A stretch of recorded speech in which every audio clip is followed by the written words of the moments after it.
One of the all-time cliche resume tips is add numbers, as many as you can. Now, that's not always true, so let me explain why.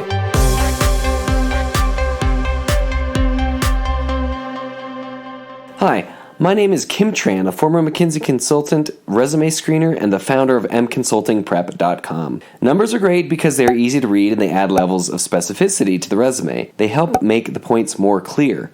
But some candidates add numbers to their resumes just for the sake of adding numbers. Here's an example pulled straight out of a real consulting resume.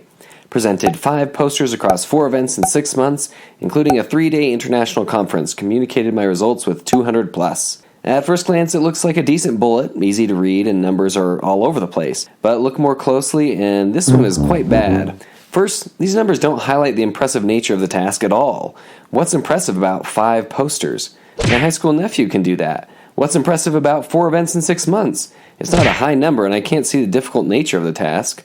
Also, in what way is a 3-day conference more prestigious or selective or exclusive than others? Now, besides showing the impressive nature, what roles do numbers play? To add the specific nature to your resume, on this front, I hardly see how numbers on that bullet help either. What are those posters all about? What's up with all of those events? So you see, these numbers don't add any substance to the bullet. This is very similar to bloggers adding word count just for the sake of adding word count. People in SEO often say longer posts tend to do better with Google rankings, but adding bluff without helpful insights will destroy user experience and won't help at all in the long run. The best practice for your resume is first to come up with what you want to say, what points you want to make, what attributes you want to show. Then, and only then, use numbers to brighten it up, to make the insights compelling and to help readers easily understand the scale and scope of what you're trying to say. Here's an example of how to do it the right way. Before I even start writing, I decide that this bullet will be about paragliding competition results, highlighting my achievements. Following the formula in the Resume A to Z video, let's construct each component. A, the work or the achievement.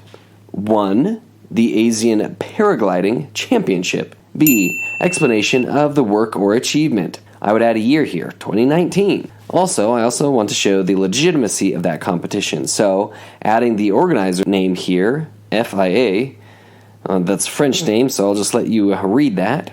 C, showing off the impressive nature, beating 51 pilots. Now, I want to add specific details about these pilots to further highlight the international nature of the competition from 12 countries. This is pretty decent already, but we still have some space, so why not throw in another punch about me winning with a slower glider? 88% flying higher rated gliders. So you see in the end, I had some nice numbers here and there, but over the whole process, I didn't pay any attention to the numbers themselves. We all should let the numbers come naturally out of the process. Your mind should only be thinking about, how do I make it more impressive? How do I make it more clear? How do I make it more specific, etc.? Give purpose to your numbers and your bullets will come out exactly the way any consulting screener wants. You want to follow that formula for every single bullet in your resume, especially those in critical locations. Refer to the Resume A to Z video to see the heat map of where screeners look and where they look more often. Now, the last tip here before you go see that A to Z video, don't be afraid to add qualitative facts to your resume. You want a balanced use of quantitative and qualitative descriptions. Of course, numbers are easier to grasp and you need some numbers. But once the screener already somewhat likes you, he or she will read on the words. Their qualitative descriptions are vital simply because there are things that numbers can't describe. If you have a bullet where you're not sure how many numbers to use, copy-paste it to the comment section below. I'll give you my feedback as a former McKinsey screener.